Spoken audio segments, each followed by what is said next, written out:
بسم اللہ الرحمن الرحیم۔ السلام علیکم ورحمۃ اللہ وبرکاتہ۔ یہ کہانی ایک ماں اور بیٹی کی محبت، قربانی اور رمضان کی برکت بھرے لمحات کی ہے۔ فاطمہ جو ایک محنتی ماں ہے، اپنی بیٹی ہینا کی خوشیوں کے لیے اپنی سب سے قیمتی چیز قربان کر دیتی ہے، لیکن قسمت کا ایک فیصلہ سب کچھ بدل دیتا ہے۔ اور رمضان کی آخری رات اللہ کی رحمت کا ایک معجزہ لے کر آتی ہے، ماں کی دعائیں اور رمضان کی آمد۔ فاطمہ ایک نیک دل اور محنتی عورت تھی جو گھروں میں کام کر کے اپنی بیٹی ہینا کو پال رہی تھی۔ رمضان کی آمد قریب تھی اور فاطمہ چاہتی تھی کہ وہ اپنی بیٹی کے لیے عید پر اچھے کپڑے اور جوتے خریدے تاکہ ہینا کو احساس نہ ہو کہ وہ کسی سے کم ہے۔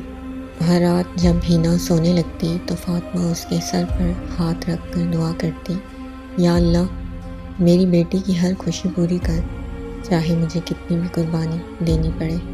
ہینا جو کالج میں پڑھتی تھی، اب بڑی ہو چکی تھی، لیکن غربت کا احساس کبھی کبھی اسے تکلیف دیتا۔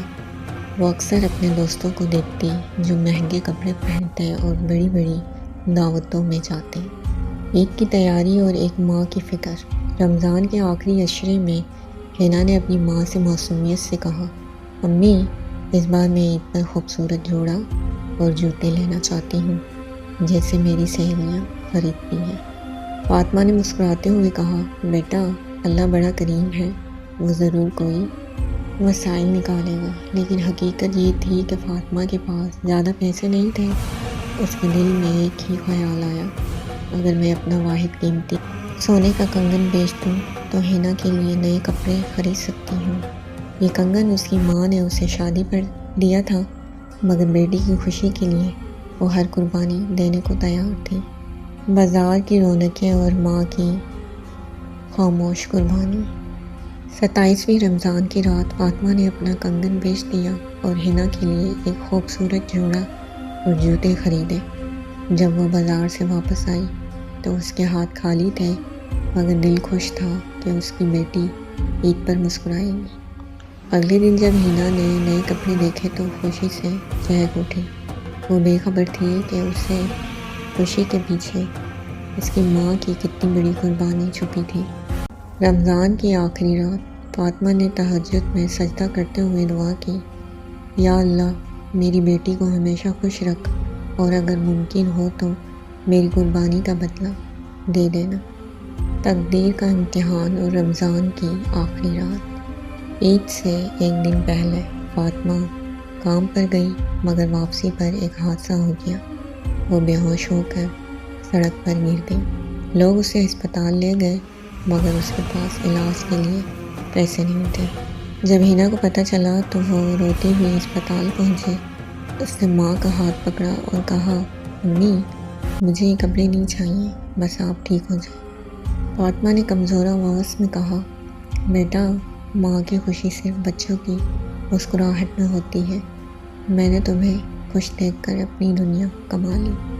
ہینا کو اب سب سمجھ آ چکا تھا۔ اس نے فوراً وہ نئے کپڑے اور جوتے بیچ کر ماں کے علاج کے لیے پیسے اکٹھے کیے۔ اللہ کی رحمت اور عید کا معجزہ۔ یہ رمضان کی آخری رات تھی اور ہینا نے پہلی بار تہجد میں رو رو کر دعا کی، یا اللہ میری ماں کو صحت دے دے، میں عید کے نئے کپڑے نہیں پہنوں گی، مگر مجھے میری ماں واپس دے دے۔ اگلی صبح عید کے دن ایک حیرت انگیز واقعہ ہوا۔ ایک نامعلوم شخص نے ہسپتال کا سارا بل ادا کر دیا۔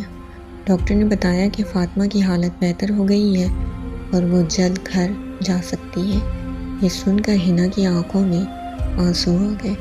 اس نے ماں کا ہاتھ پکڑا اور کہا، امی یہ عید میری زندگی کی سب سے بڑی خوشی لے کر آئی ہے، کیوں نہ کہ اللہ نے میری دعا قبول کر لی۔ فاطمہ نے مسکراتے ہوئے کہا، بیٹا اللہ ہمیشہ ان کی مدد کرتا ہے جو اپنی خوشی سے زیادہ دوسروں کی خوشی کی فکر کرتے ہیں۔ ماں کی محبت دنیا کی سب سے بڑی دولت ہے۔ قربانی دینے والا ہمیشہ اللہ کے یہاں کامیاب ہوتا ہے۔ رمضان کی راتیں اللہ کی رحمتوں سے بھری ہوتی ہیں اور سچے دل کی دعا ضرور قبول ہوتی ہے۔ یہ کہانی ماں کی محبت، بیٹی کی ندامت اور رمضان کی برکتوں کی ایک حسین مثال ہے۔